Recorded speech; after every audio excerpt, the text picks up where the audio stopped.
வணக்கம் மக்களே. 5 வழி 3 வாசல் நாவலின் 18வது அத்தியாயத்தை பார்ப்போம். வணக்கம் மக்களே. மகிமாவின் தமிழாற்றுப்படைக்கு உங்களை அன்புடன் வரவேற்கிறேன். வாருங்கள், காணொளிக்குள் செல்வோம். கதைக்குள்ளே போகிறதுக்கு முன்னாடி நம்ம சேனலை சப்ஸ்கிரைப் பண்ணலைன்னா பண்ணிவிடுங்க. அப்படியே பக்கத்தில் இருக்கிற பெல் ஐக்கான் அழுத்திட்டிங்கன்னா நான் போடுற வீடியோக்கள் எல்லாம் உங்களுக்கு வந்துக்கிட்டே இருக்கும். வாங்க பார்ப்போம். அத்தியாயம் 18. அன்று மலை உச்சியிலிருந்து சரிவினை நோக்கும்போது புலப்பட்ட தீப்பந்த வெளிச்சத்தையும் அந்த தீபத்தை ஒட்டி உற்சாகமாக நடந்து வரும் ஜம்னாலாலையும் கண்ட ராஜேந்திரனுக்குள் அந்த இக்கட்டான வேளையிலும் நம்பிக்கை ஒளி பிறந்தது. ஏய்!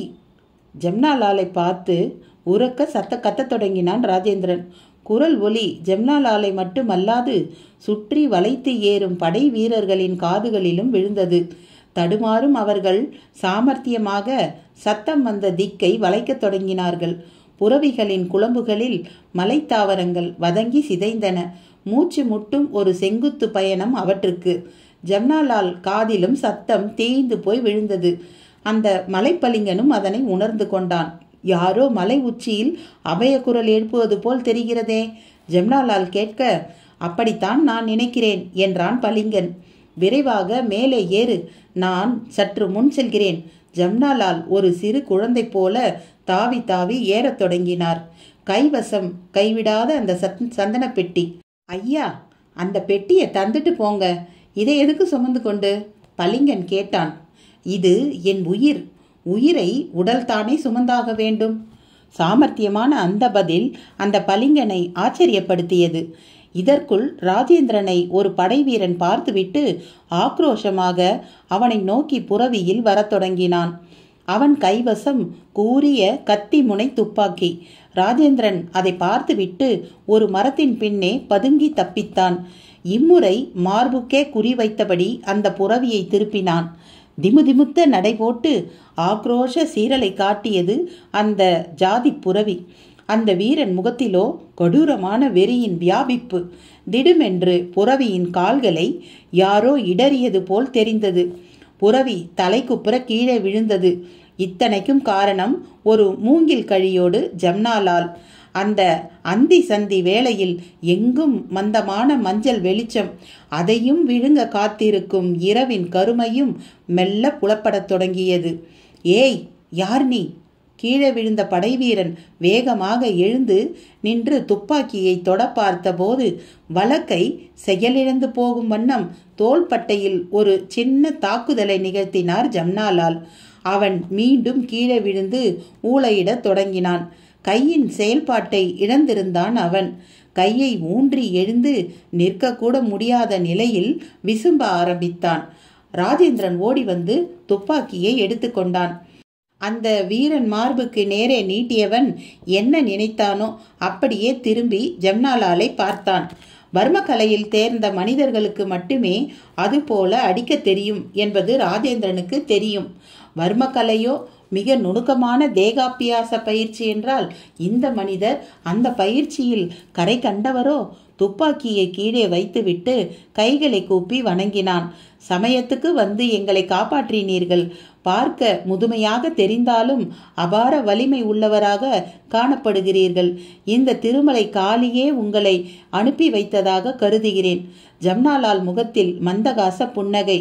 சரியான இந்த தருணத்தில் பளிங்கன் தீப்பந்தம் பிடித்த கையோடு புறவிகளையும் விரட்டி கொண்டு அந்த மலை உச்சியை அடைந்திருந்தான். நீ யார் இளைஞனே? ஜம்னாலாலிடமும் இணக்கமான பேச்சு. ஐயா, விரிவாக இது பற்றி பிறகு பேசுவோம். எனது நண்பர் துப்பாக்கி குண்டின் தாக்குதலில் உயிர் வேதனையில் உள்ளார். அவரை முதலில் காப்பாற்ற வேண்டும். எனது புறவியும் கூட அதேபோல் வேதனைப்பட்டு கொண்டிருக்கிறது. ராஜேந்திரனின் பதட்டமான பேச்சை தொடர்ந்து ஜம்னாலால் அருகாமையில் கிடந்த பூனைக்கண்ணனை எட்டினார். மயங்கிய நிலையில் உதட்டில் ஈனசுரம் உணகல் அவனிடம். ராஜேந்திரனின் புலவியோ காலை வெட்டி வெட்டி இழுத்து கொண்டிருந்தது. தன் தோள்பை ஒன்றில் கையை விட்டு குளிகைகள் சிலவற்றை வெளியே எடுத்து அதை உள்ளங்கையில் பொடியாக்கி அந்த பொடியை குதிரையின் மூக்கருகே கொண்டு சென்று ஊதினார் ஜம்னாலால். பூனைக்கண்ணனும் அந்த பொடியை இழுத்து சுவாசித்தான். வானில் முழு நிலா முட்டிக்கொண்டு உலாவர தொடங்கியது. இருள் கவிந்த அந்த வேளையில் பூனைக்கண்ணனையும் புறவியையும் முழு மயக்கம் கவ்வ தொடங்கியது. இதுதான் தருணம் என்று குண்டுபட்ட இடங்களை கத்தியால் குடைந்து அந்த ஈய உலோக பாகத்தை வெளியே எடுத்துவிட்டு பச்சிலை கட்டு போடத் தொடங்கியது ஜம்னாலால் கரங்கள். துணை நின்றது தீப்பந்தம். வெறித்த விழியோடு பார்த்து பிரமித்து போய்விட்டிருந்தான் ராஜேந்திரன். ஐயா, நீங்கள் மூலிகை வைத்தியர் கூடவா? கேட்கத் தொடங்கினான். கூடவா என்றால் நான் வேறு திறமை பெற்றவன் என்று கருதுகிறாயோ? அதுதான் சற்று முன் பார்த்தேனே, படை வீரனை வர்மக்கலையால் நீங்கள் தாக்கியது கண்கொள்ளா காட்சி. எனக்கு வர்மம் முழுவதுமாக தெரியாது, சுமாராக தெரியும். ஒரு சீன வியாபாரி சொல்லிக் கொடுத்தார். உங்களை பார்த்தால் தமிழர் போல் தெரியவில்லை, தமிழும் கூட செம்மையாக இல்லையே. சரியாக சொன்னாய். நான் வடக்கத்தியன். வியாபார நிமித்தம் எனக்கு 9 மொழிகள் தெரியும். நீங்கள் உங்கள் பெயரை கூறுங்கள், மற்றதை நான் விளக்கமாக சொல்கிறேன், தீனமாக கேட்டான் ராஜேந்திரன். என் பெயர் ஜம்னாலால். ஐயா! பரவசத்தோடு அவரை நெருங்கிச் சென்று கைகளை பிடித்து கொண்டான் ராஜேந்திரன். என் பெயர் ராஜேந்திரன், உங்கள் அருமை நண்பர் அம்பலத்தேவரின் மெய்க்காவலன். உங்களை பௌர்ணமி அன்று பாதுகாப்பாக அழைத்துச் செல்லும் பொறுப்பை பெற்றவன் கூட. மளமளவென்று பதில் உரைத்த ராஜேந்திரனை ஜம்னாலாலும் கட்டி தழுவி கொண்டார். நண்பா, சரியானவர்கள் சரியானபடி சந்தித்து கொண்டிருக்கிறோம், அதிலும் சந்திக்க வேண்டிய காலத்துக்கு முன்பாகவே. ஆமாம், இவர்கள் யார்? ஒரே வார்த்தையில் சொல்ல வேண்டும் என்றால் உனக்கு ஆகப் போவதில்லை. அரக்கர்களா? போய் வேலையை பார்.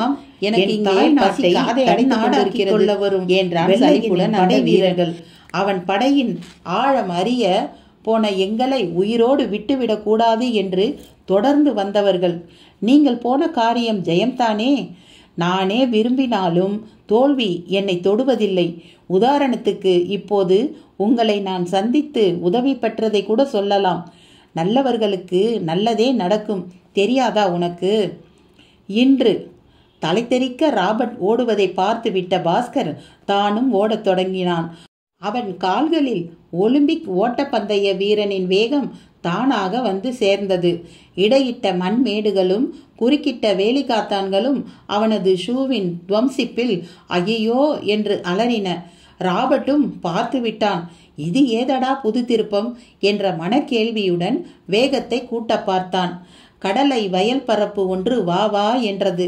சரி என்று இறங்கி ஓட ஆரம்பித்தான். நடுவரப்பில் மண்வெட்டி ஒன்று. எதிர்பாராமல் அதை மிதித்தவனின் குதிக்காலில் அது ஒரு இரத்த குமிழியை உண்டாக்கி கடலை செடிகள் மேல் அவனை வீழ்த்து விட்டது. அம்மா என்ற அலறலோடு விழுந்தவனின் கழுத்திலிருந்து காமிரா நழுவி செடிகள் இடையே எங்கோ போய் விழுந்தது. அவன் நிமிர்ந்து பார்த்துவிட்டு காமிராவை துழாவுவதற்குள் பாஸ்கர் சமீபத்தி விட்டான். இவன் வசம் சிக்கினால் இனி ஓடவே கால் இருக்காது என்கிற எச்சரிக்கை காமிராவை விட்டுவிட்டு ராபர்ட்டை ஓட வைத்தது. காலில் விழுந்த அடி வேகத்துக்கு முட்டுக்கட்டை போட்டது. பாஸ்கர் அவன் காமிராவை இழந்துவிட்டு ஓடுவதை பார்த்து அந்த வேகத்தில் அப்படியே நின்றான். காமிராவை தேடி எடுத்தான். திருப்பி திருப்பி பார்த்தான். பிலிம் ரோல் பழுதில்லாமல் உள்ளேயே இருந்தது. அவனுக்குள் அப்பாடா என்கிற பெருமூச்சு. அவசரப்பட்டு பெருமூச்சு விடாதே என்று ஜெயந்தி முகம் இடையே மின்வெட்டியது. காட்டில் அந்த முகமுடியிடம் கலாதரனையும் ஜெயந்தியையும் ஆபத்தான நிலையில் விட்டுவிட்டு வந்தது உடனே ஞாபகத்துக்கு வர காமிராவுடன் மலையை நோக்கி ஓட ஆரம்பித்தான். அப்பா, உன்னால பார் எப்படியெல்லாம் எதற்கெல்லாமோ ஓட வேண்டியிருப்பதை. இந்த ஓட்டத்தை நான் காலேஜில் ஓடியிருந்தா பிடி உஷாவுக்கு பேர் கிடைத்திருக்குமா? அவன் மனதில் வாலிபத்தனமான கேள்விகளின் சலிப்புகள். கரடு முரடான பாதையின் துவக்கத்தை தொட்டு விட்டான். மொட்டைத்தலை போன்ற பாறைகளில் சூரிய சூட்டை சகித்து கொண்டு எகிரி குதித்து காமிராவையும் லாபகமாக பிடித்து கொண்டு முன்னேறும் அவன் எதிரே ஜெயந்தியும் கலாதரனும் தலை தெறிக்க ஓடி வந்து கொண்டிருந்தார்கள். பின்னால் ஒரு ஒற்றை யானை. ஜெயந்தி பாஸ்கரை பார்த்துவிட்டு கத்தினாள். பாஸ்கர், திரும்பிப்போ, நிற்காதே. பாஸ்கருக்கு தலையை சுற்றியது. சற்று தயங்கி விட்டு ஏறிய வேகத்தில் இறங்க ஆரம்பித்தான். திரும்பி திரும்பி பார்த்தபடி இறங்கும் அவனை ஜெயந்தி மிகவும் சமீபத்தி விட்டாள். கலாதரன் அவளுக்கு பாதுகாப்பாக பின்னால். அந்த ஒற்றை யானை ஒரு குறிப்பிட்ட எல்லைக்கு மேல் ஓடி வராமல் அப்படியே எதற்கோ கட்டுப்பட்டது போல் நின்றுவிட்டது. அப்பாடா! மூவரும் அடிவாரத்தில் ஒரு பருத்த பாறையின் பின்னால் ஒருவர் மேல் ஒருவராக மோதிக்கொண்டு தேங்கினார்கள். நெடுநேரம் மூச்சு காற்றுடன் யுத்தம் நிகழ்த்தினார்கள். ஜெயந்தியின் மார்பில் கவர்ச்சியான ஊஞ்சல், முன்விழுந்த கூந்தல் இடுப்பு தொப்புள் வரை நீண்டு மலைக்காற்றில் சடசடப்பதில் பெண்ணிடம் ரசிக்க ஒவ்வொரு மில்லி மீட்டரிலும் விஷயம் இருப்பதை கலாதரனுக்குள் உணர்த்தியது. பதட்டத்தின் சடுகுடுவுக்கு நடுவிலும் அந்த தேவதையை அவனால் ரசிக்காமல் இருக்க முடியவில்லை. அவளும் அவன் பார்வையின் கிள்ளல் தாளாமல் நாணத்தோடு தலைகுனிந்து கொண்டாள். பாஸ்கர் இருப்பதை கூட மறந்து அப்படியே களைப்போடு கலாதரன் மார்பு மேல் சாய்ந்தாள். அதிகம் பயந்து விட்டதை உடல் நடுக்கம் காட்டியது. பாஸ்கர் சுதாரிப்புக்கு வந்து விட்டிருந்தான். கலாதரன், அந்த முகமுடி எங்கே? அவன் கிட்ட இருந்து எப்படி தப்பினீங்க? அதை ஏன் கேட்குற பாஸ்கர்? அவனை பிடிச்சு விசாரிக்க ஆரம்பிச்சிட்டோம். திடீர்னு பார்த்தா இந்த ஒற்றை யானை யாரோ ஏவி விட்ட மாதிரி பிளிரிக்கிட்டு ஓடி வந்தது. நானும் ஜெயந்தியும் ஓடி வர்றதுக்குள்ள போதும் போதும் ஆயிடுச்சு. அவனும் சாமர்த்தியமா தப்பிச்சிட்டான். கலாதரனின் பதில் பாஸ்கரை ஏமாற்றியது போல் இருந்தது. முகத்தை வெறுப்பாக சுழித்தான். ஒரு நிமிஷம் கூட நாம இங்க நிக்க கூடாது, கிளம்புவோம். ஆமா, கேமராவை பார்த்தபடி ஜெயந்தி கேட்ட கேள்விக்கு பாஸ்கர் அவளை லேசான கோபத்தோடு வெறித்தான். என்ன கேள்வி இது? கேமரா என்கிட்ட இருக்கிறத பார்த்துட்டுமா இப்படி கேட்ப?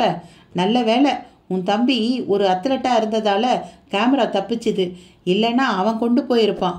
மூவருமாக நடந்தபடியே பேச தொடங்கினார்கள். ஒரே நாளில் அடுக்கடுக்கா எத்தனை சம்பவங்கள்! எல்லாமே த்ரில்லா இருக்கு.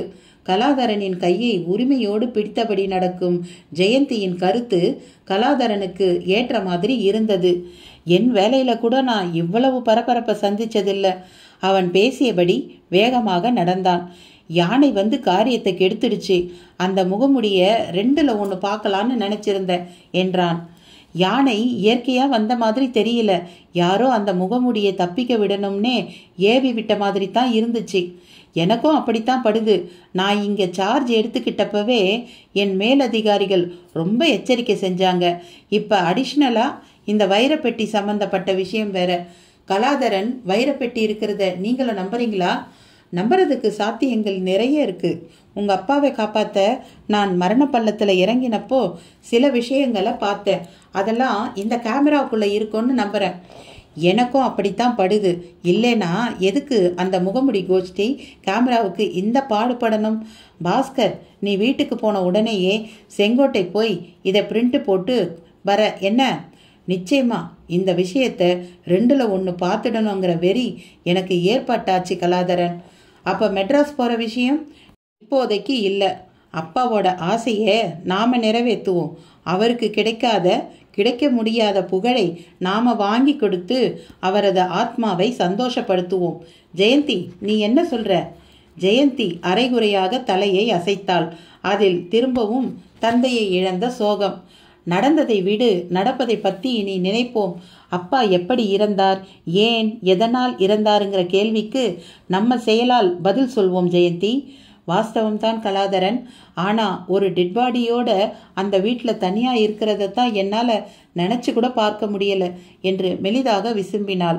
அவர்கள் வெகு வேகமாக வீட்டை எட்டிய போது மாரிமுத்து இன்னமும் மயக்கத்தில் இருந்தான். வீட்டில் நுழைந்த போதுதான் தெரிந்தது ஜெம்னாலானின் உடல் தாழியோடு காணாமல் போய்விட்ட விஷயம். அத்தியாயம் 19. அன்று ஜெம்னாலாலின் பேச்சு ராஜேந்திரனுக்கு மிகவும் பிடித்து போனது. நம்மவர்களுக்கு நல்லதே நடக்கும் என்கிற அந்த கருத்து மனதை தொட்டது. நம்பிக்கையூட்டும் விதமாக பேசுகிறீர்கள். நீங்கள் நாளை பௌர்ணமி இரவில் வருவதாக அல்லவா அம்பலத்தார் சொல்லியிருந்தார்? சிநேகம் மிகுதியாகும் வண்ணம் கேட்டான். உண்மைத்தான். இப்போது உன்னை சந்தித்திராவிட்டால் நாளை இரவே நான் சந்திக்க நேர்ந்திருக்கும். இருவரும் பேசிக்கொண்டிருக்கும் சமயம் மெல்ல மயக்கம் நீங்க தொடங்கியிருந்தான் பூனைக்கண்ணன். வலி பாதிக்கும் மேல் குறைந்த உணர்வோடு கண் மலர்த்தினான்.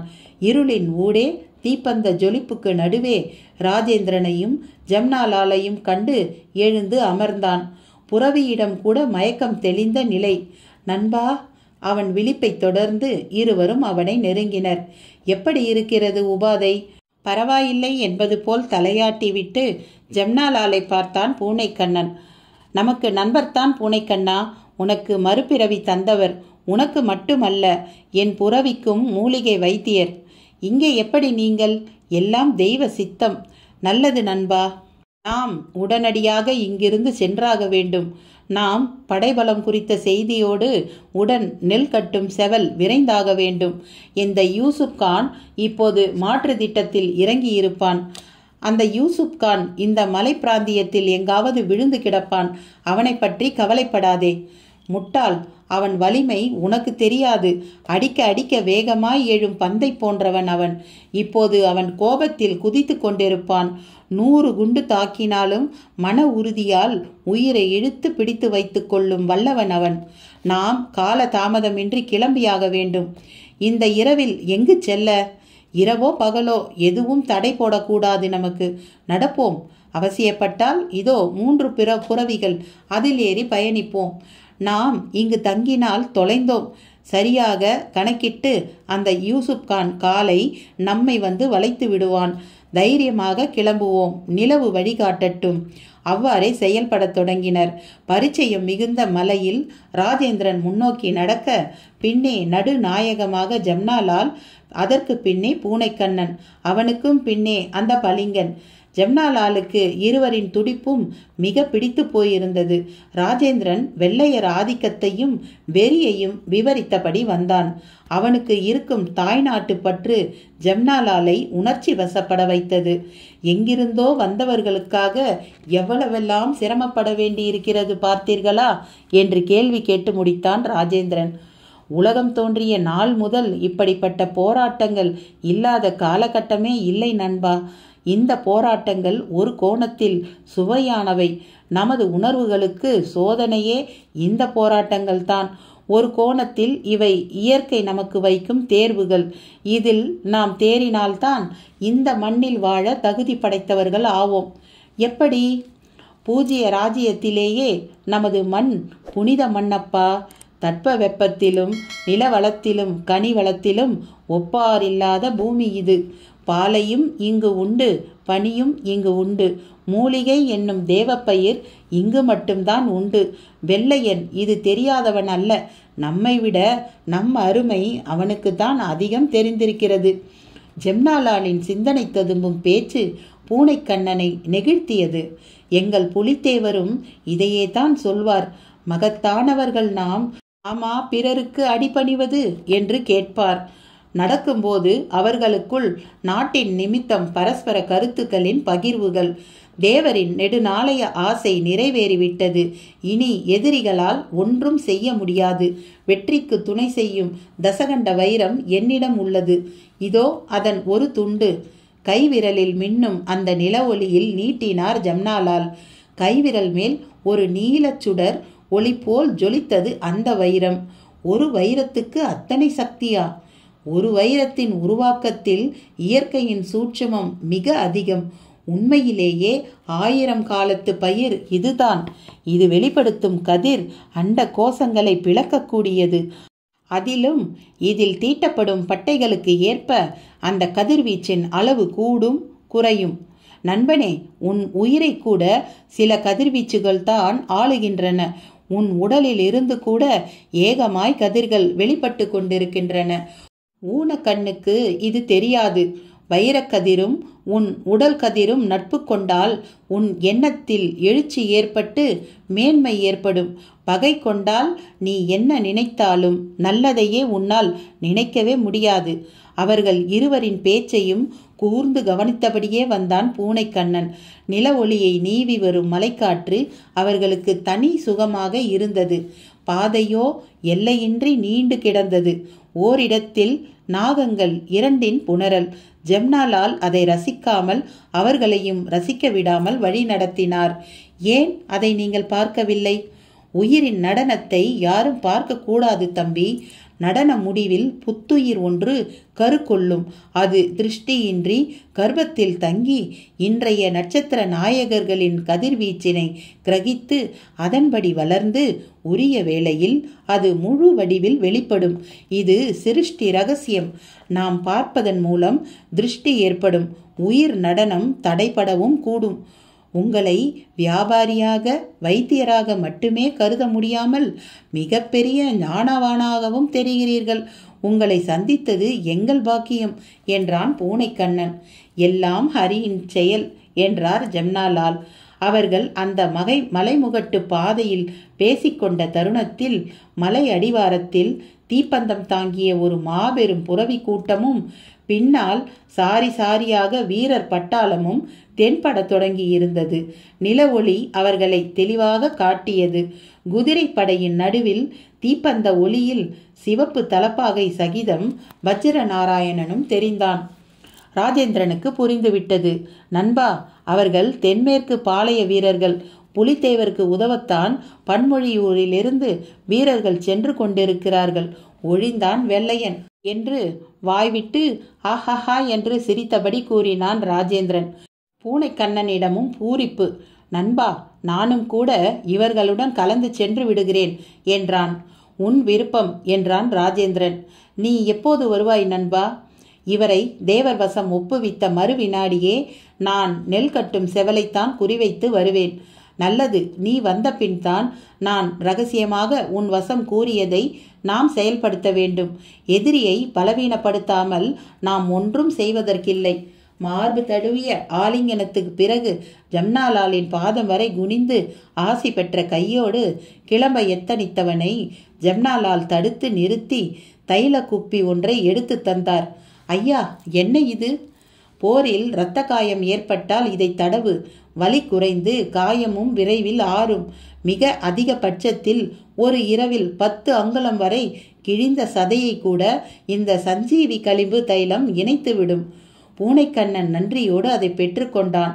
புரவி மேலேறி புது புயல் என சீரத் தொடங்கினான். சரிவில் அந்த புரவி வாளை குழைத்து இறங்கிய விதம் வீரதீரம் மிக்கதாக இருந்தது. செண்பகாதேவி ஆலயம் அருகே வந்தவுடன் மௌன சொரூபியாக வந்த பளிங்கனை பார்த்த ஜம்னாலால் இனி அவன் தேவையில்லை என்று உணர்ந்தவராக, அப்பா, நீ இனி உன் வழி செல்லலாம் என்று கூறியபடி 50 பொன் கொண்ட ஒரு பையை அவன் வசம் தர அவன் முகம் வானத்து நிலவை எடுத்து விழுங்கியது. மஞ்சள் மழை பொழியும் அந்த மங்கள பூமியை ஜம்னாலால் தீர்க்கமாக பார்த்தார். தம்பி ராஜேந்திரா, பண்பொழியூருக்கு இன்னும் எவ்வளவு தூரம் கேட்டார் ஜம்னாலால். சில காதம்தான்.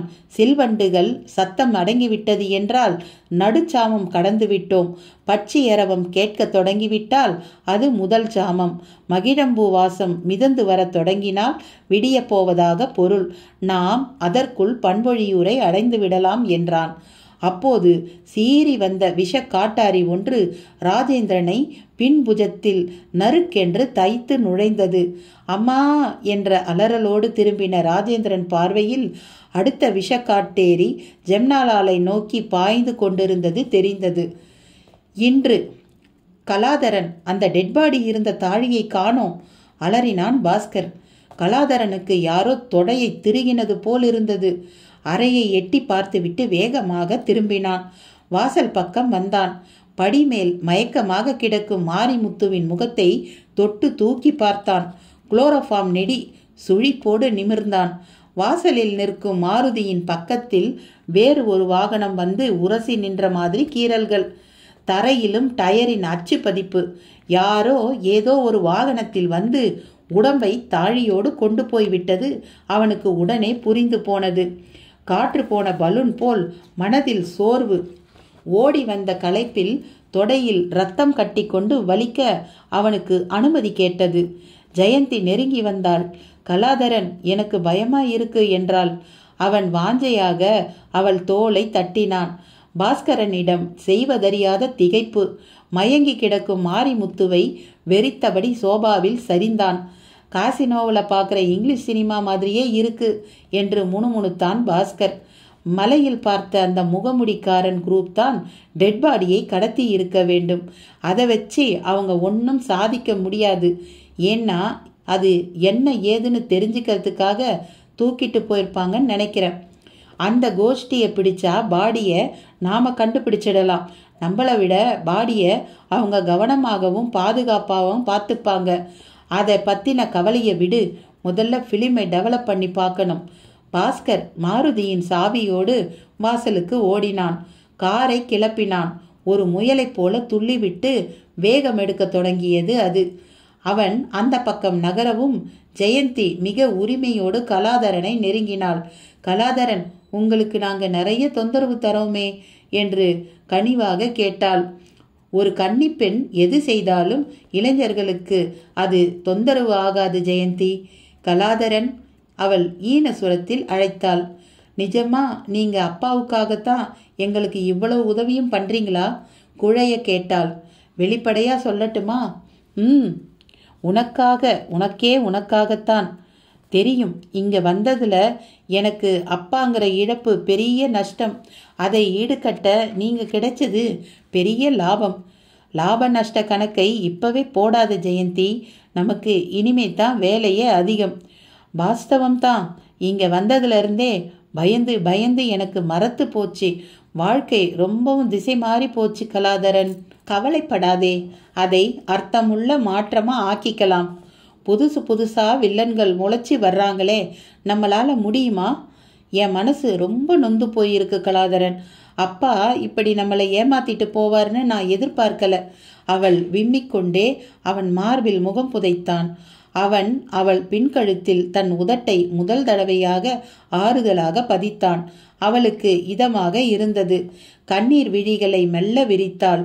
தரைப்பரப்பில் ஒரு ஃபில்டர் சிகரெட்டின் எஞ்சிய பகுதி அவனிடமிருந்து விலகி, கலாதரன், ஏதோ சிகரெட்டு துண்டு மாதிரி கீழே கிடக்கு என்றபடி குனிந்தாள். கலாதரனும் குனிந்து அதை கையில் எடுத்தான். நீண்ட அந்த ஃபில்டர் சிகரெட்டை இதழில் பொருத்தி புகைக்க தொடங்கியபடியே ஜம்னாலாலின் உடலை உற்று உற்று பார்த்தார் அவர். பார்வையில் பரவசமான பரவசம். பின்னர், டேய், அந்த கிழவியை கூப்பிடுடா என்றார். மெல்ல அந்த அறையை விட்டு வெளியேறத் தொடங்கினார். 100 வயதை நெருங்கிவிட்ட ஒரு கிழவி மெல்ல அங்கு வந்தாள். கிழவி, நம்ம பெரியவர் உங்க ஊர் கதையை கேட்கிறாரு என்றான் அவன் காதோரமாக ஒருவன். யாரு? தங்கமாணிக்கமா? எந்த கதையை கேட்க அவன்? அதான் பௌர்ணமிக்கு பௌர்ணமி ஏழைகளுக்கு கஞ்சி தண்ணி ஊத்துவீங்களே, அதுக்கு காரணமான கதை. அம்பலத்தான் கதையா? அவன் பொண்ணு மீனாட்சி கதை. அதான். ஐயோ, அதை சொன்னா கல்லும் கசியுமே, புல்லும் பொசியுமே. அது பாட்டுக்கும் கசியட்டும். நீ சொல்லு. குறிப்பா ஒரு வடநாட்டாம் பத்தி சொல்லுவியே. யாரு? வைர வியாபாரி சமணாலால் சேட்டு பத்தியா? அதேதான். நீ கேட்ட விஷயத்த சொல்லு பாப்போம்.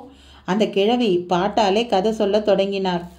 தக்காளி தளதளப்பு, தாழம்பு மினுமினுப்பு, பப்பாளி பழம்போலே அந்த மவராசன் பச்சிலைய கண்டாக்கா விடமாட்டான், எச்சிலையும் அமிர்தமாக ஆக்கிடுவான். பை நிறைய வைரத்தோட கை நிறைய மருந்து குப்பி கொண்டு வந்தான். அம்பலத்தான் மனசுக்குள்ள அழியாம புகுந்து நின்றான். தக்காளி தளதளப்பு, தாழம்பு மினுமினுப்பு. ஜம்னாலாலின் உடலை கற்பனை செய்து பார்த்தார் தங்கமாணிக்கம் என்னும் அந்த மனிதர். இவகிட்டையே கேளுங்க மற்ற கதைய, குறிப்பா அவன் எப்படி செத்தாங்கிற கதைய. அண்ணே, அதை விட வைரம் பத்தி ஏதாவது சொல்லுதான்னு பார்ப்போம். இந்த ஊர்லயே பழைய விஷயம் பூராவும் தெரிஞ்ச ஒரே கிழவி இதுதான். இது மூலமாக தான் நமக்கு பல விஷயம் தெரிய வந்தது. நாம நழுவ விட்ட கேமராவில் இது சொல்ல போற விஷயம் கூட இருக்கலாம். இப்போ அந்த கேமரா எங்கடா? பிரிண்ட் போட அதோட சொந்தக்காரன் நம்ம செங்கோட்டைக்கு தான் போயிருக்கான். ஸ்டூடியோக்காரனை மடக்கி 1க்கு 2 பிரிண்ட் போட்டு ஒரு காப்பியை வாங்கி வரத்தான் சம்பத் போயிருக்கான். அவர் அதை கேட்டு பெரிதாக சிரித்தார். அப்படி அவர் சிரிக்கும்போது ஏறத்தாழ 4 தங்கப்பற்கள் பளிச்சிட்டன.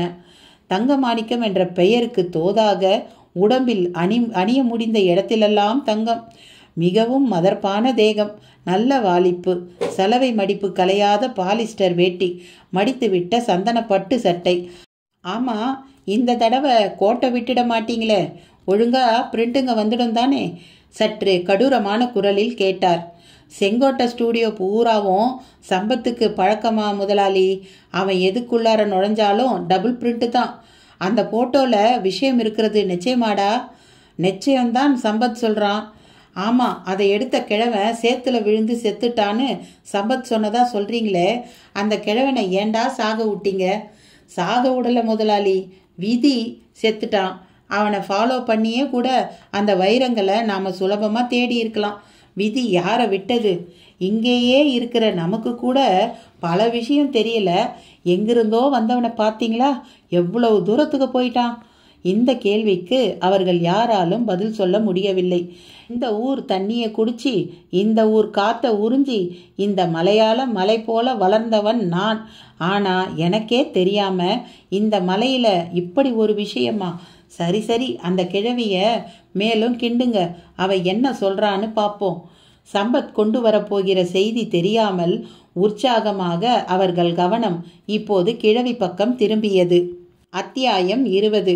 அன்று கண்ணிமை பொழுதில் சீறி வரும் அந்த விஷக்கட்டாரியையும் ராஜேந்திரன் குறுக்கிட்டு தன் மேல் வாங்கி கொண்டான். இது முந்தைய கட்டாரியை விட ஆழமாக அவனை தைத்தது. ஜம்னாலால் அதிர்ந்து போனார். ஆனபோதிலும் பதட்டத்துக்கு இடம் கொடுக்காமல் ஒரு புலியைப் போல் தேகத்தை சுருக்கி குனிந்து நிமிர்ந்தவரின் பார்வையில் அனலின் வெம்மை. இதற்குள் அந்த கட்டாரியை எரிந்தவர்கள் கல் மண்டபத்துக்கு வெளியே வந்து விட்டிருந்தார்கள். துடிக்கும் ராஜேந்திரனை வரட்டு சிரிப்போடு வெறித்தவர்கள் ஜம்னாலாலை சுற்றி வளைத்து கொண்டார்கள். இவனை தெரியும் எங்களுக்கு, நீ யாரடா கிழவா என்றான் ஒருவன் இலக்காரமாக. அவன் கைவசம் அக்னி நாக்கு கட்டாரி ஒன்று. இவர்கள் காடகராயனின் ஆட்கள் என்பது ராஜேந்திரனுக்கு புரிந்தது. ஆனால் ஒன்றும் செய்ய முடியாமல் தரைப்பரப்பில் ஒரு புழுவை போல் நெளிய தொடங்கியிருந்தான் ராஜேந்திரன். கட்டாரி விஷம் அவன் குருதிக்குள் கோலாட்டம் ஆடத் தொடங்கி இருந்தது. 1000 மத்தள கொட்டு காலம் கூட நீ உயிரோடு இருக்க முடியாது. எங்கள் தலைவரை அந்தகனாக்கிய விடலை வீரனே, இன்று தான் எங்கள் எண்ணம் குளிர்ந்தது.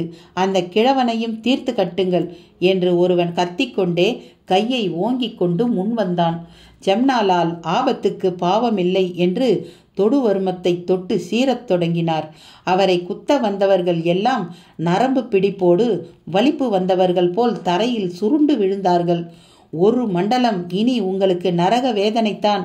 என் வர்ம தாக்குதலை அவிழ்க்க எனக்கே தெரியும். ஆனால் நான் அவிழ்க்க தயாராயில்லை. கிடந்து அனுபவியுங்கள். இது உங்கள் களவு குணத்துக்கு நான் தரும் தண்டனை. ஜம்னாலால் பேச்சோடு பேச்சாக துடிக்கும் ராஜேந்திரனை நெருங்கினார். அவன் உதட்டில் நுரை தட்ட தொடங்கியிருந்தது. அவன் மரணத்தை நோக்கி முன்னேறி கொண்டிருப்பது புரிந்து வேகமானார் அவர். புரவியின் சேனப்பையிலிருந்து ஒரு குப்பியை எடுத்து கவிழ்த்தவர் அதிலிருந்து சில குளிகைகளை ராஜேந்திரன் வாயில் போட்டார். துளியும் தாமதிக்காமல் தன் வஸ்திரத்தை கிழித்து கட்டாரி தைத்த இடங்களில் கட்டியவர் கை நிறைய ஏதோ களிம்பை எடுத்து காயங்களில் தடவினார். நில ஒளி கூர்மையாய் விழும் பாறை மேடு ஒன்றில் அவன் உடலை இழுத்து கிடத்தியவர் அவனது கைவிரல் நாடியை பிடித்தபடி பக்கமாக அமர்ந்து கொண்டு கண்ணை மூடிக்கொண்டு விட்டார். குருதியில் விஷம் வடிவதை நாடி துடிப்பின் துடிப்பு அவருக்கு காட்டத் தொடங்கியது. மனம் முழுக்க லேசானது போன்ற உணர்வு. தன் பொருட்டு கட்டாரியை தாங்கிக் கொண்டவனை, உயிர் கொடுக்க முன் வந்தவனை நல்ல வேளையாக காப்பாற்றியாகிவிட்டது. அதுவரை ஒரு அந்நியனாய் தென்பட்ட ராஜேந்திரனின் முகம் இப்போது அவருக்குள் அவரது மகனின் முகத்தை நினைவில் எழுப்பியது. ராஜேந்திரா, பேட்டா ராஜேந்திரா. மனசு நெகிழ உதடு உச்சரித்தது. அந்த குரல் கேட்டு அதனால் உந்தப்பட்டது போல் கண் மலர்த்தினான் ராஜேந்திரன். ஐயா, உங்களுக்கு ஒன்றும் ஆகிவிடவில்லையே என்றான். உனக்கும் கூட ஒன்றும் ஆகிவிடாது. அதனால்தான் 2 விஷ கட்டாரி தைத்தும் பிழைத்து கொண்டு விட்டாய். எழுந்தபடி கேட்டான். அந்த கல்வர்களை என்ன செய்தீர்கள்? அங்கே பார் என்று கை காட்டினார். சுரை குடுவைக்குள் நண்டுகள் ஒன்றின் மேல் ஒன்று புரண்டு கொண்டிருப்பது போல் அவர்கள் ஒருவர் மேல் ஒருவர் விழுந்தபடி கதறி கொண்டிருந்தார்கள். இவர்களைப் போலவே சகல கல்வர்களையும் நீங்கள் வர்மத்தில் வீழ்த்தினால் எங்கள் பகுதி பாளையங்கள் உங்களை வாழ்த்தும் என்றபடியே புரவியை பிடித்தபடி நடையிடத் தொடங்கினான் ராஜேந்திரன்.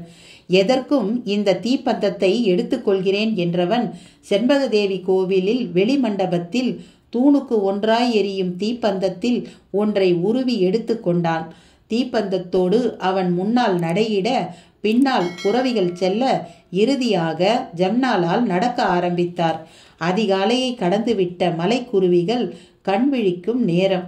கிழக்கில் மஞ்சள் பழம் ஒன்று கதிரவன் என்ற பெயரில் தன் விட்ட விளிம்பை காட்ட பொலபொலத்த பனிக்கூட்டம் சிங்கத்தை கண்ட முயல் போல விலகி ஓடத் தொடங்கிய அந்த வேளையில் பண்பொழியூர் அரண்மனை வாயிலை எட்டிவிட்டிருந்தார்கள் இருவரும்.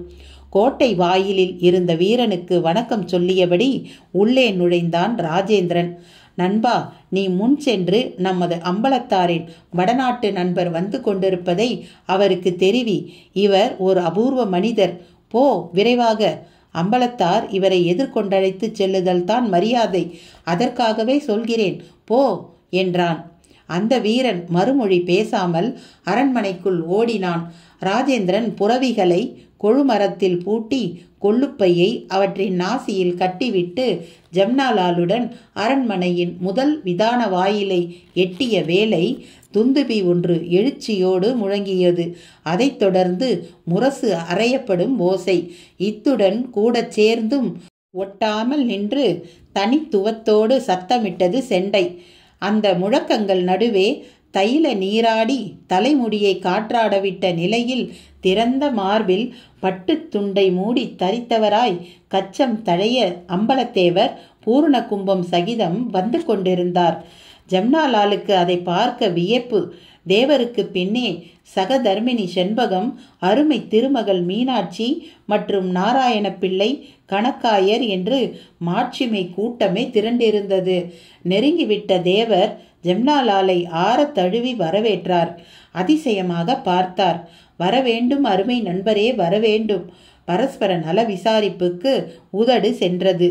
எல்லாம் முடிந்த பின் மற்றவர் அறிமுகம் தொடங்கிய வேளை மீனாட்சியோ ராஜேந்திரனையும் அவனது தோள் கட்டையுமே பார்த்து கொண்டிருந்தாள். மனதில் மறுகள். ராஜேந்திரன் பார்வையாலேயே அவளை தேற்றினான்.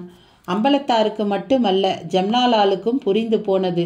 எல்லோரும் உள்ளே செல்ல வேண்டி திரும்ப மீனாட்சி மட்டும் துணிச்சலுடன் தயங்கி நின்று ராஜேந்திரன் அருகில் வரவும் சேர்ந்து நடையிடத் தொடங்கினாள். என்ன காயம்? உதட்டில் கேள்வி. எல்லாம் வீரத்தழும்புதான். அவனிடம் பதில். இந்த தழும்பு போதாது. போரில் நீங்கள் வெற்றி பெற்று மேலும் வீர தழும்பினை பெற வேண்டும். வெள்ளையன் படை நெருங்கிவிட்டதாக அறிகிறோம். நீங்கள் உடனே நெல் கட்டும் செவலுக்கு செல்லுங்கள். வீர மாலை அணிந்து வாருங்கள். தந்தைக்கு நம் விஷயம் தெரியும். நானே உறுதிப்பட விளக்கிவிட்டேன். அவள் மெல்ல நடந்து பேச மற்றவர்கள் வேகமாக முன் செல்ல வழியில் இடையிட்ட ஒரு அரைவாசலை அடைந்தவள் காதல் மிகுதியோடு ராஜேந்திரன் கையை இறுக பற்றியபடி அந்த அறைக்குள் நுழைந்தே விட்டாள். என்ன மீனாட்சி இது? அதிகாலையில், அதுவும் பல ஆன்றோர்கள் உள்ள இந்த நேரத்தில்? ராஜேந்திரன் நிஜமாகவே சலித்து கொண்டான். அவள் எதையும் பொருட்படுத்தாமல் அவன் இடைக்கட்டாரியை உருவி தன் கரத்தை கீறி ஒரு மின்னலின் வேகத்தில் அவன் நெற்றியில் பொட்டையும் இட்டவள் சலனமின்றி அவனை வெறித்தாள்.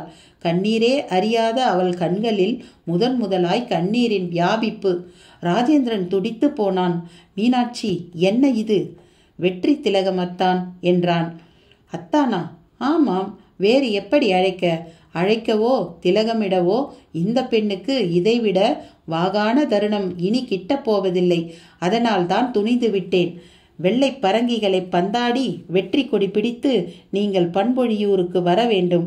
அந்த பரவசமான தருணம் வரும் வரை நான் உங்களுக்காக துடித்து கொண்டே இருப்பேன். அந்த வஜ்ர நாராயணனிடம் மட்டும் எச்சரிக்கையாக இருங்கள். ராஜேந்திரன் சிலிர்த்து போன அந்த வேளையில் நெல் கட்டும் செவல் நோக்கி நடையிடும் அந்த புறவி கூட்டத்தில் தளபதி வஜ்ர நாராயணன் அங்கனத்தேவன் என்பவன் புறவியை அண்டியிருந்தான். அங்கனத்தேவா, போருக்கு எப்படியும் பின்தொடர்ந்து ராஜேந்திரன் வருவான். வெள்ளையர் வேட்டையை விட உனக்கு மிக முக்கியம் அவனது வேட்டைத்தான்.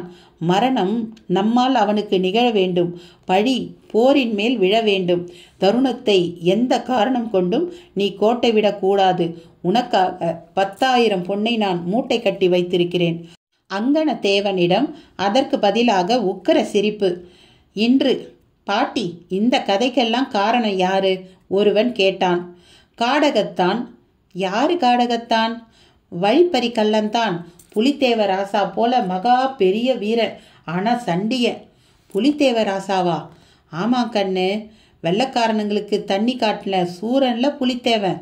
டேய், சப்ஜெக்டை விட்டுட்டு எங்கெங்கே போறீங்க? வைரப்பட்டியை பற்றி கேளுங்கடா, எரிந்து விழுந்தார் தங்கமாணிக்கம். சரிங்க எஜமா. பாட்டி, அந்த வடநாட்டான் வைரப்பெட்டி ஒன்று வச்சிருந்தானாம் இல்லை? யாரு பார்த்தா? எல்லாம் சொல்ல கேள்வித்தான். உனக்கு எப்படி இவ்வளவு தெரியும்? ஒரு காலத்தில் ஊருக்கே தெரிஞ்ச கதை இது. அம்பலத்தான் கதைன்னா அணில் குஞ்சும் நின்று கேட்கும். அவன் மகள் மீனாட்சியும் ராஜேந்திரனும் உசுருக்கு உசுரா ஒன்று மண்ணா பழகினவங்க.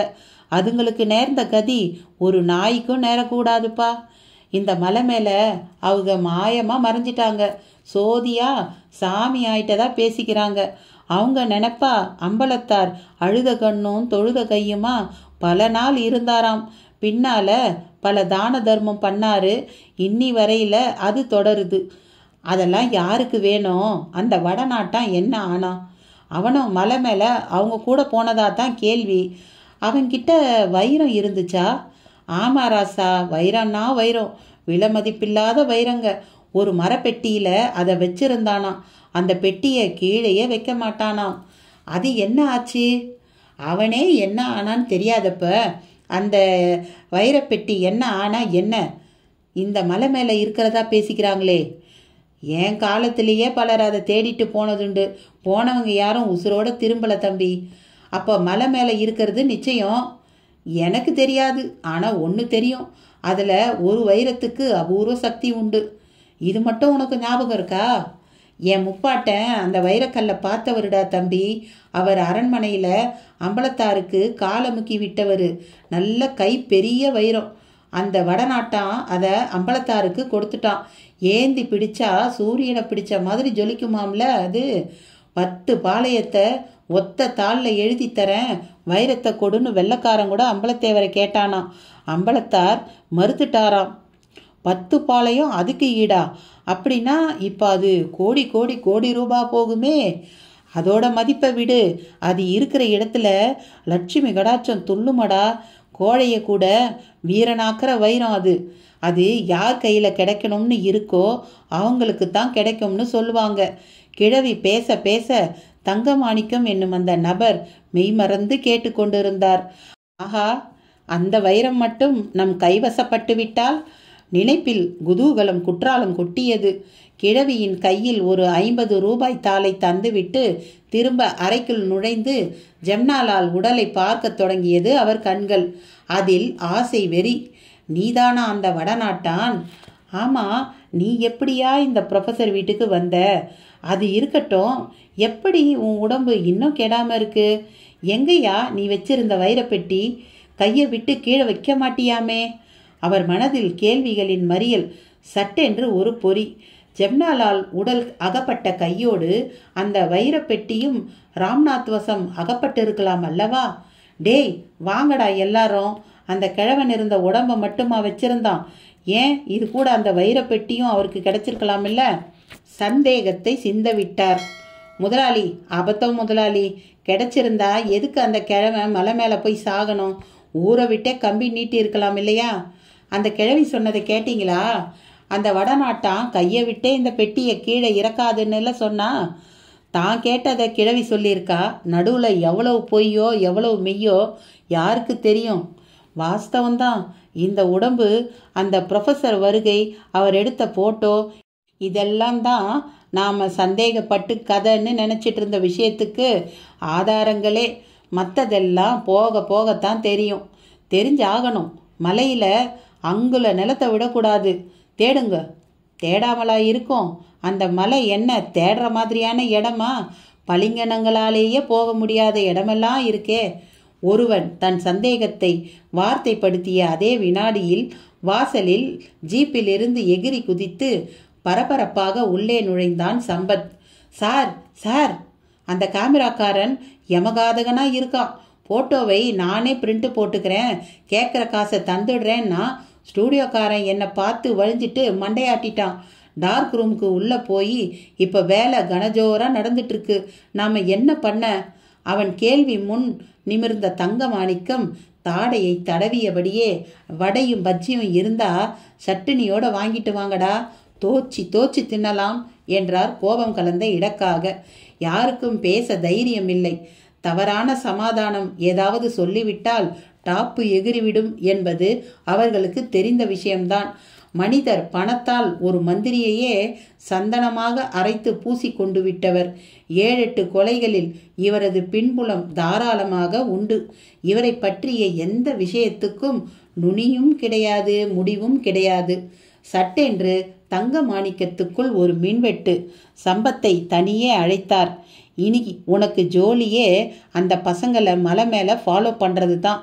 அவங்க வைரத்தை நெருங்கும் போது துப்பாக்கியே தூக்கிடு. சம்பத் லேசாக மிரண்டான் அதை கேட்டு. என்னடா வழியற? ஒன்றும் இல்லை சார், இது கொக்கு தலையில் வெண்ணெயை வச்சு பிடிக்கிற மாதிரி இல்லை படுது. அது மட்டும் இல்லை, அவங்கள ஃபாலோ பண்ணுறது சுலபமான விஷயம் இல்லை. ஃபோட்டோவில் ஏதாவது துப்பு கிடைச்சிட்டா நாம் முந்திக்கலாம். ஏற்கனவே வைரம் சம்பந்தமாக நாம் பல விஷயங்களை சேகரித்து வச்சுருக்கோம். சம்பத்தின் பேச்சின் நியாயம் தங்க மாணிக்கத்தை சற்று கஷ்டப்படுத்தியது. எப்போ நான் தான் பிரிண்ட்டு போடுவேன்னு அவன் சொன்னானோ அப்போவே அவன் ஜூட்டான பார்ட்டின்னு தெரியுது.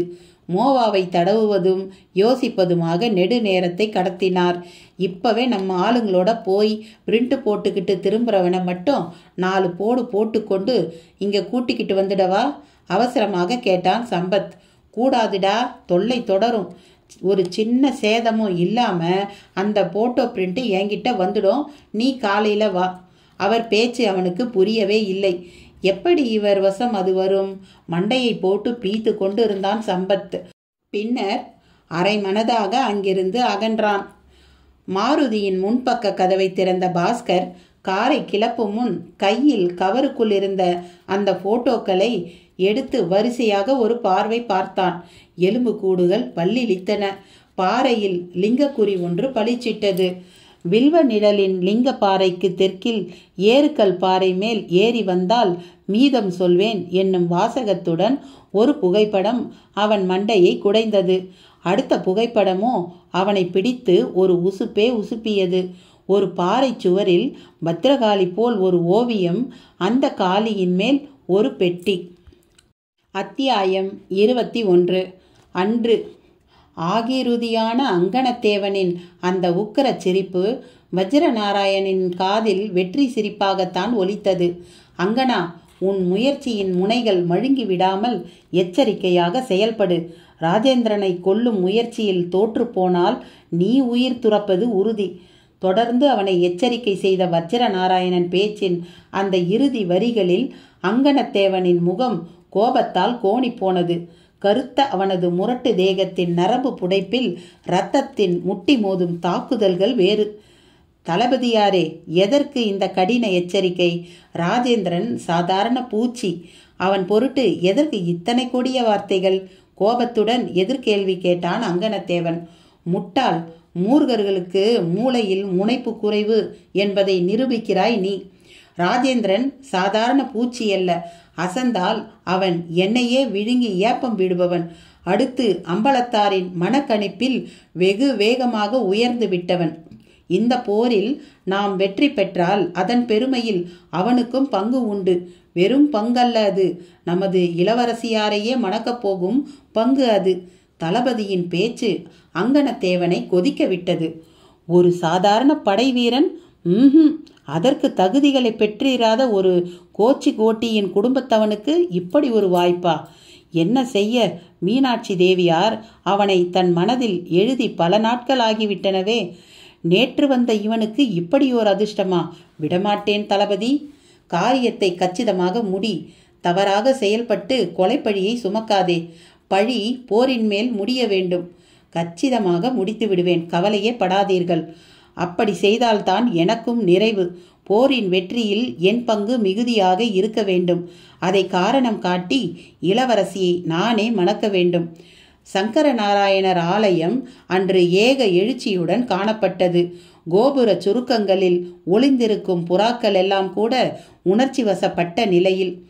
அன்னை கோமதியின் அருந்தவத்துக்கு இறங்கி ஹரியும் சிவனும் ஒன்று, அறியாதவர் வாயிலே மண்ணு என்னும் கிராமிய மொழிக்கு எடுத்துக்காட்டாய் இலக்கணமாய் அந்த நாராயணனும் சிவனும் சரிபாதியாய் திருமேனி கலந்து திவ்ய சொரூபம் காட்டி அருளிய அந்த புண்ணிய பூமியில் மாவீரர் புலித்தேவரின் வருகையை எதிர்நோக்கிய முகங்கள் கோயில் பிரகாரங்களில் அலைமோதியபடி இருந்தன. ஆலய வாசலில் அவர்களின் எதிர்பார்ப்பை பெரிதும் சோதிக்காதபடி வந்து சேர்ந்திருந்தது தேவரின் வெண்ணிற புரவி. கூடவே அவரது கூட்டத்தவரின் வாளை குழைக்கும் புரவி கூட்டம். ஆஹா, என்ன ஒரு ஆகிருதி!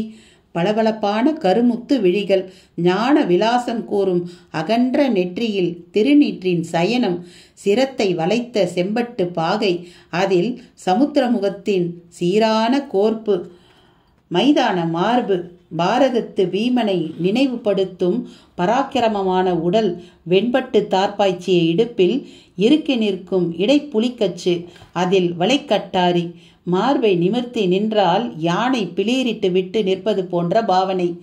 கூட்டம் தேவரை பார்த்து சிலிர்த்து மறுவினாடியே மறவர் பெண்டிரின் குளவை ஒலி புலித்தேவரை விம்பிதமடைய செய்தது. ஒரு முதிர்ந்த வீரன் கட்டியம் கூற புலித்தேவர் அண்ணாந்து கோபுர கலசம் நோக்கி கைகூப்பினார். நற்சகுணமாய் அதில் ஒரு கருட வட்டம், பூரண கும்பம் சகிதம் திரண்டுவிட்ட கோயில் பட்டர்கள் அதை பார்த்து புலங்காகிதப்பட தேவர் ஆலய பிரவேசம் நிகழ்த்தத் தொடங்கினார். எதை செய்யும் முன்பும் எல்லாம் வல்ல இறைவனை வணங்கி செயல்படும் அந்த அரச பக்தி அநேகரை ஆச்சரியப்படுத்தி இருந்தது. கற்பூர ஆராதனையின் போது கண்மூடி தியானித்து நீர்மல்க விழித்திருந்த போது எதிரே சங்கர நாராயணர் திருத்தோள் மாலை கழன்று விழுந்தது. கூட்டம் சிலிர்த்தது. தேவரே, வெள்ளையன் புறங்கண்டு ஓடப்போவது சத்தியம். ஒற்றை காசை நீங்கள் கப்பம் செலுத்த தேவையில்லை என்றது கூட்டத்தில் ஒரு கிழட்டு குரல்.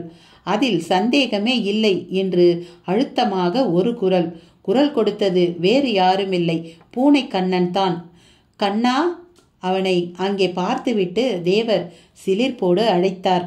சென்ற காரியம் யாவும் வென்றேன். பாளைய துணைப்படைகளும் வந்த வண்ணம் உள்ளன.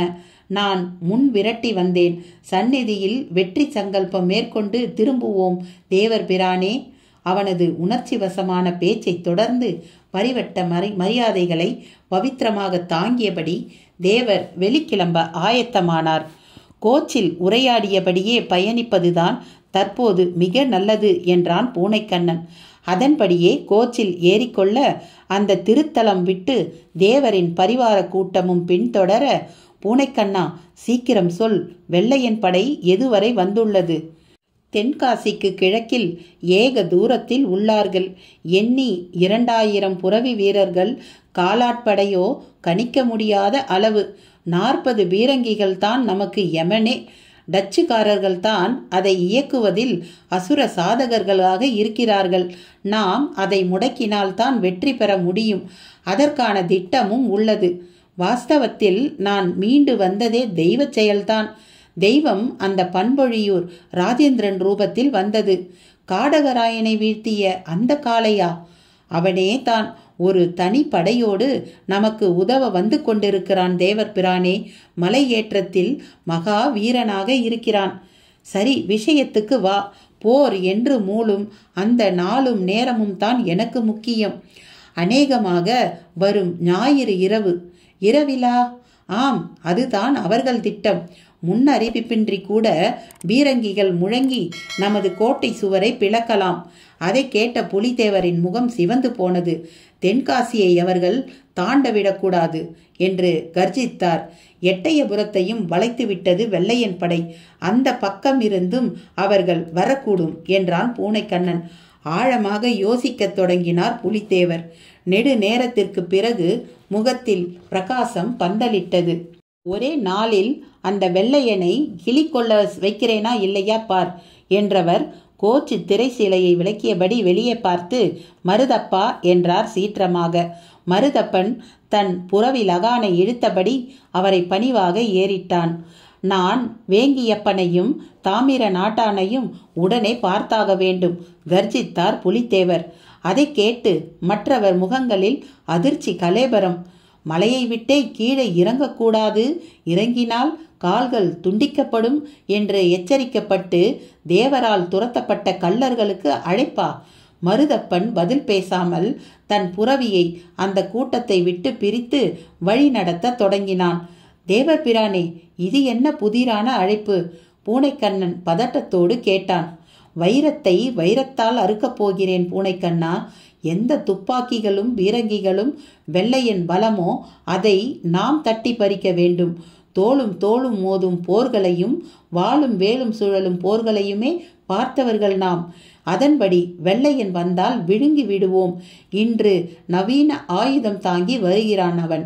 துளியும் போர் முறை நியாயமற்ற அடாத செயல் இது. இப்படித்தான் அவர்களை சந்திக்க வேண்டும். இது மட்டுமா? இன்னும் நிறைய இருக்கிறது. செவலை சென்றடைந்த மறுகணமே போர் வீரர்களை சந்திப்பதுதான் முதல் பணி. போரில் நமது கைக்கோள் தாக்குதலை பிரதானப்படுத்துவது மிக முக்கியம். தலையாரிகளுக்கு கட்டளையிட்டு கூறிய கைக்கோள்களை மலைகளில் இருந்து 1000 வெட்டி வரச் செய். ஒவ்வொரு கோலின் முனையும் ஒரு எதிரியின் மார்பை குடைந்தாக வேண்டும். இதையெல்லாம் இனிதானா செய்வேன்? எப்போதோ செய்து முடித்து விட்டேன். பலே, செவலுக்கு சென்றவுடன் அந்த ராஜேந்திரனை கண்டால் அழைத்து வந்து என்னை பார். அருகாமை மலைத்தொடரின் நெருங்கிய மரக்கூட்டங்களை நெகிழ்த்தியபடி 100க்கும் மேலான கள்ளர் கூட்டம் கீழிறங்க தொடங்கியது. அதன் முன்னே நடுநாயகமாய் வேங்கியப்பனும் தாமிர நாட்டானும் அடிவார சருக்கத்தில் மருதப்பன் நின்று கொண்டிருந்தான். இறங்கி வந்தவர்கள் மருதப்பனை புலங்காகிதமாக பார்த்தார்கள். ஒரு காலத்தில் தங்கள் கூட்டத்தோடு கூட்டமாக திரிந்தவன், மனசாட்சியின்றி கொலை புரிந்தவன், புலித்தேவரால் பிடிபட்ட போது ஞானம் பெற்று புலித்தேவர் காலில் விழுந்து மன்னிப்பு கோரியவன். அவனது மனமாற்றத்தால் அவரது நம்பிக்கைக்குரிய ஒருவனாகவும் ஆகிவிட்டான். அப்படிப்பட்டவனை பார்த்த வேங்கியப்பனுக்கு பழைய பரிச்சயம் மாறாத அவனது அன்பு பார்வை மிகவும் பிடித்திருந்தது. மருதப்பா, என்ன இது அதிசயம்? எதற்காக எங்களுக்கு அழைப்பு? தாமிர நாட்டானிடம் கூட கேள்வி. காரணமாத்தான் நண்பர்களே, உங்களை புலித்தேவர் காண விரும்புகிறார். எதற்கு? தாய்நாடு காக்கும் போரில் உங்கள் பங்கும் அவருக்கு தேவை. மேற்கு பாளையங்களில் மறவர்கள் அனைவரும் ஒன்றுபட்டு நிற்கும் உன்னத நேரம் இது. இந்த கள்ளர்களின் பங்கை கூட பொருட்படுத்துகிறாரா தேவர்? ராமன் தன் பராக்கிரமத்தை மட்டும் நம்பியிராமல் பாலம் கட்ட அணிலின் உதவியை கூட பெற்றது நீங்கள் அறிந்தது தானே? நல்லது, மிக நல்லது. எங்கள் பாவச் செயல்களுக்கு பரிகாரம் செய்ய இது ஒரு தருணம். என்ன செய்ய வேண்டும் நாங்கள்? புலித்தேவர் கூறுவார். அவர்கள் அங்கிருந்து உற்சாகமாக கிளம்பினர். அந்த நெடிய மண் பாதையில் கிழக்கிந்திய கம்பெனியின் வண்ணக்கொடி ஏந்திய வீரனின் முனைப்பான பின்புலத்தில் முதல் வரிசையில் பிரதானமாக கர்னல் ஹெரான், அவனுக்கு இடவலமாய் அவனது மெய்காப்பாளர்கள். சற்று பின்தள்ளி யூசுப் கானும் மாபூஸ் கானும் தங்கள் புரவி மேல் கம்பீரமா பாவம் காட்டி அமர்ந்து வர, மேலும் சில பிரதான வீரர்கள் பளபளப்பான போர் உடையில் அருகாமையில் துப்பாக்கி சகிதம் சேர்ந்து வர, நீண்ட அந்த படை ஒரு சீரிய ஒழுங்கோடு நடந்து வந்து கொண்டிருந்தது. குற்றாலச்சாரல் காற்று அவர்களை முகமன் கூறி வரவேற்று கொண்டிருந்தது. அப்போது வெகு வேகமாக ஒரு வீரன் வந்து சேர்ந்திருந்தான். அவன் முகத்தில் பதட்டம். நெல் கட்டும் செவலுக்கு உளவு பார்க்க சென்றவனான அவனை யூசுப் கான் ஆவலோடு பார்த்தான். இன்று வித்தியாசமான அந்த புகைப்படம் பாஸ்கரின் பின்மண்டையை கிள்ளியது. ஒருவேளை அந்த தெய்வ சிலையின் மடிமேல் இருக்கும் அந்த பெட்டித்தான் வைரப்பெட்டியோ? கேள்வி கதகளி ஆடத் தொடங்கியது. விழிகள் மெல்ல அடுத்த புகைப்படத்தை பார்க்க தொடங்கின. பெட்டியை அடைபவர் பெரும்பேறு பெற்றவர். ஈடு இணையில்லா அந்த செல்வத்தை மனித சமூகம் உய்வடைய பயன்படுத்துவீர். அப்படி செய்தாலே எங்கள் ஆத்மா சாந்தியடையும். அதுவரையில் எங்கள் ஆவிகள் அதை காவல் காக்கட்டும் என்று ஒரு பாறை சுவரில் பச்சிலையால் எழுதப்பட்ட வாசகங்களை அந்த புகைப்படம் காட்டியது. பாஸ்கர் முதுகுத்தண்டில் புத்துணர்ச்சி நுழைந்த மாதிரி நிமிர்ந்தான். அசாதாரண படங்கள். அப்பா மட்டும் உயிரோடு இருந்து இதை சாதித்திருந்தால் நிச்சயம் இந்திய பிரசித்தம் பெற்றிருப்பார் என்று எண்ணினான். யார் இதையெல்லாம் எழுதியிருப்பார்கள்? கேள்விக்குள் நுழைந்தவனின் காரின் சாவியை ஒரு நாய் காதாக கருதி திருகினான். அதுவும் கனைத்தபடி ஓடத் தொடங்கியது. புகைப்படங்களை பார்த்த கலாதரனும் ஜெயந்தியும் ஒரு நீண்ட அமைதியில் ஊஞ்சலாடத் தொடங்கியிருந்தனர். பாஸ்கர் வழித்திராத 5 நாள் தாடையை முடியை வருடிக்கொண்டே அந்த மர்ம மாளிகையின் விதான கூம்பை பார்த்து கொண்டிருந்தான். நாம இம்மிடியட்டா செயல்ல இறங்கணும் கலாதரன். பாஸ்கர், இந்த போட்டோ ஆதாரங்களே அதற்கு போதும்னு நினைக்கிறேன். முதல்ல அந்த 7 கல் பாறையை நாம கண்டுபிடிக்கணும். ஜெயந்தியும் முன் வந்து ஆர்வம் காட்டினாள். கலாதரனுக்கு அவள் ஈடுபாடு மிகவும் பிடித்திருந்தது. அப்ப நீங்க மெட்ராஸ் போக போறதில்ல தானே? துடிப்புடன் கேட்டான். வைர பெட்டியோட தான் போவோம். இதை தேடி போய்தான் அப்பா இறந்தார். அவர் மேற்கொண்ட முயற்சியை தொடர்ந்து செய்து சாதிக்கணும். ஜெயந்தி நெகிழ்ச்சியோடு பேசியதை கேட்ட கலாதரனுக்கும் சிலிர்த்தது. எனக்கும் இது பெரிய அட்வென்ச்சர் தான். ஜெயந்தி, ப்ரொஃபஸர் உங்களுக்கு அப்பா, எனக்கோ குரு. அவர் விட்ட பணியை நாம செய்து முடிப்போம். கலாதரன் பேசியபடியே வலக்கையை எதிரே நீட்டினான். ஜெயந்தி தன் வலக்கையை அதன் மேல் வைத்தாள்.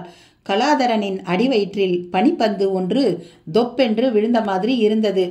பாஸ்கர் ஜெயந்தியின் கைமேல் தன் கையை வைக்க அருகில் நின்றிருந்த மாரிமுத்து அவர்கள் இணைப்பை ஆச்சரியமாக பார்த்து சிறிது தயங்கி பிறகு தன் கரத்தை பாஸ்கரின் கரம் மேல் வைத்துவிட்டு அசடு வழிய சிரித்தான். 4 கரங்களும் வெற்றி கரங்களாய் ஒன்றின் மேல் ஒன்று அமர்ந்து கம்பீரம் காட்டி நின்றன. பக்கத்து சோபா மேல் அந்த புகைப்படங்கள் கலைந்து கிடந்தன. அவர்கள் கரங்களை சில நொடிகளுக்கு பிறகு விலக்கி கொண்டார்கள். புகைப்படங்களை பார்த்துவிட்டு மாரிமுத்து பதறினான். சார், என்ன சார் இது? இப்படி சாதாரணமாக போட்டு வச்சிருக்கீங்க, எடுத்து பத்திரமா வைங்க சார் என்றான். அவனது பொறுப்பான பேச்சு ஜெயந்திக்கு மிகவும் பிடித்து போனது. ஏ மாரிமுத்து, மலை மேலே ஏதாவது காளி கோயில் இருக்காயா? பாஸ்கர் உற்சாகமாக விஷயத்துக்கு வர ஆரம்பித்தான். எனக்கு சரியா தெரியல. இந்த மலை பளிங்கனுங்களை கேட்டா சரியா சொல்லுவாங்க ஐயா. நான் கூட கேள்விப்பட்டிருக்கேன். மலை மேலே புலிப்பள்ளம்னு ஒன்று இருக்கான். அந்த பள்ளத்தை கடந்து போனால் எங்கேயோ ஒரு குகையில் ஒரு காலத்தில் வீரபத்ரகாளி கோயில் இருந்ததா? இப்போ யாரும் அங்கே போகிறதில்லையா? வேகமாக குறுக்கிட்ட பாஸ்கரை மாரிமுத்து ஆர்வத்துடன் பார்த்து கண்களை அகட்டி கொண்டு பதில் சொன்னான். போக முடிஞ்சாத்தானே?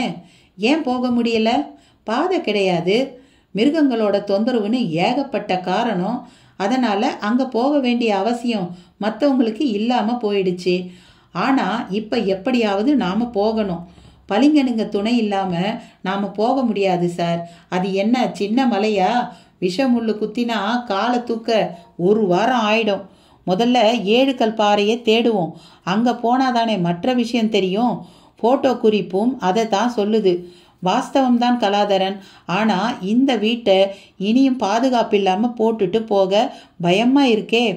என் ஆஃபீஸ் சென்ட்ரிகளை வாட்சர்களை நான் இங்கு வந்து இருக்க சொல்கிறேன். No problem. அப்போ நாம் 4 பேரும் மலை ஏற போகிறோமா? தப்பு, 5 பேர் ஏற போகிறோம் என்றான் கலாதரன். யார் அந்த இன்னொருத்தர்? பொறுத்திருந்து பாருங்க. கலாதரனின் நறுக்கலான பேச்சை ஜெயந்தியை சுண்ட விட்டிருந்தது. அவனை ஓரக்கண்ணால் விழுங்குதலாக பார்த்தாள். நான் போய் துப்பாக்கி, வயர்லெஸ், பைனாக்குலர்னு என் டிபார்ட்மெண்ட் சாதனங்களை எடுத்துக்கிட்டு திரும்பி வந்துடுறேன். காலையில் சரியாக 6 மணிக்கு நாம் கிளம்புறோம். இன்னைக்கு நைட்டு இங்கே தான் படுத்துக்க போகிறேன் என்றான் கலாதரன். இனி என்னைக்கும் என்றாள் ஜெயந்தி. கலாதரன் அதன் பொருள் புரிந்து சிரித்த அதே சமயம் பாஸ்கர் அந்த போட்டோக்களை உள்ளே ஒரு சூட்கேஸில் வைத்து பூட்டி கொண்டிருந்தான். இந்தாவே நீ கேட்ட போட்டோங்கோ. அந்த புகைப்படங்களை விழுங்கி விடுவதைப் போல் பார்த்த சம்பத்தை தங்கமாணிக்கம் மீசையை நீவியபடி படுகெத்தாக பார்த்தார். நீ கேட்ட போட்டோவை நான் கொடுத்துட்டேன். இனி நான் எதிர்பார்க்கறதுக்கு மேலே வைரப்பட்டியை தேடுவேன்னு நான் நம்பலாமா? அவன் புகைப்படங்களை ஒன்றொன்றாக பார்த்தபடி பெரிதாக தலையை ஆட்டினான்.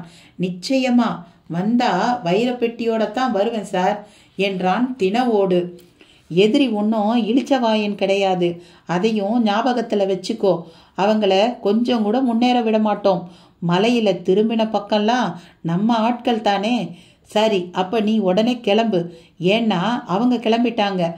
அவங்க கிளம்பிட்டாங்களா? ஆமாண்டா. இந்நேரம் அந்த கலாதரன் எல்லா ஏற்பாட்டோடையும் மலை அடிவாரத்தில் காலை வச்சிருப்பான். முதல் அடியை கம்பீரமாக வைத்திருந்தான் கலாதரன். அவன் கைப்பிடி பாய காத்திருக்கும் வேங்கை போல கருப்பு உடலோடு அரக்கு நிற விழிகளோடு சாண்டி. காலை கண்ணுக்குட்டி மாதிரி இருக்கே. நாயா இது?